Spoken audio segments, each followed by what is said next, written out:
For months now, Charlie, better known as Moist Critical, has been promoting his new soap brand, Cheeky Soap. Some have pointed out safety concerns due to certain ingredients allegedly being detected that are not displayed on the label. Overall reviews for Cheeky Soap are positive, but recently fans have been turning on the soap as well as its creator. Some of these reviews are outrageous and seem to not make any sense in the context of a soap brand, but after doing a little digging, I think I found the main cause of all of this negative feedback. Charlie and his team spent a little over a year developing Cheeky Soap, and the brand was officially announced in November of 2024, just 1 year before being released to the public, and it seemed like a great idea at the time, and officially launched into what seems like it was going to be a large success, but would turn out to be Charlie's worst nightmare. Negative reviews for Cheeky Soap started popping up on the website, alluding to the price being too high, bars dissolving too fast in water, as well as some customers receiving orders up to months late or receiving the wrong item completely, with one review stating, "I ordered the lavender scented soap and received the farty party scented brick instead. For $120, I expected better service." Although this issue was resolved rather quickly. Shortly after, some much larger issues persisted. After around 3 months of operation, customers started to notice other, newer, negative reviews stating weird things like my skin started actually glowing, like literally glowing in the dark where I scrubbed myself, as well as one stating, "My bar of soap was glowing after I dropped it, and when I tried to record it, my camera became all fuzzy. Wouldn't recommend it." Of course, no pictures were provided, because of course they don't want to share the parts of their body online, as well as the one guy who said he couldn't even use his camera due to it becoming fuzzy. So you're probably wondering, Blaze, what's going on with the soap? What do you mean it's glowing? One Redditor provided a video of them holding a Geiger counter to the bar of Cheeky Soap he purchased, and the original poster expected it to be uranium based on the amount and frequency of beeps heard.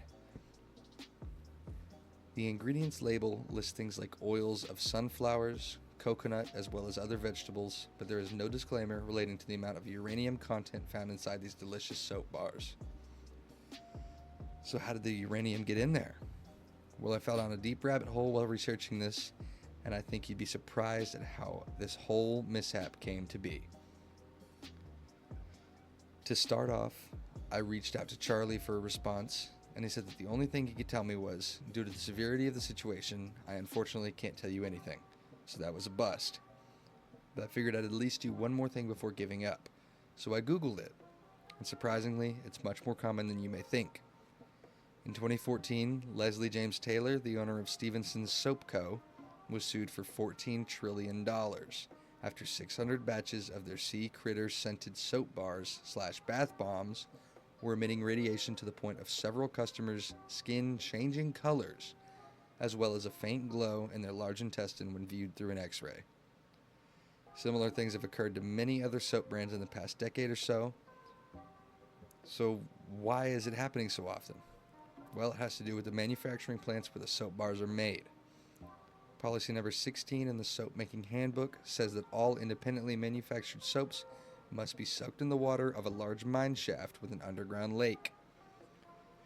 This policy book hasn't been changed since the original author died of a bullet to the head poisoning, and so most independent soap makers follow this rule to a fault. This includes Stevenson's Soap Co., which mistakenly soaked their soap in a radioactive materials mine, which still had many remnants or trailings leftover radiation waste.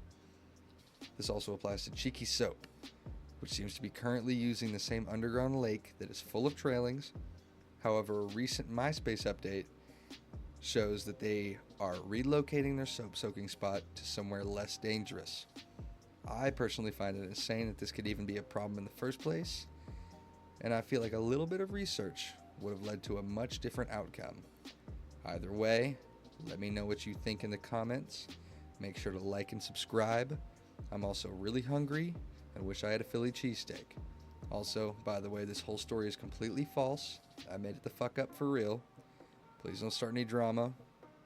I will freak out.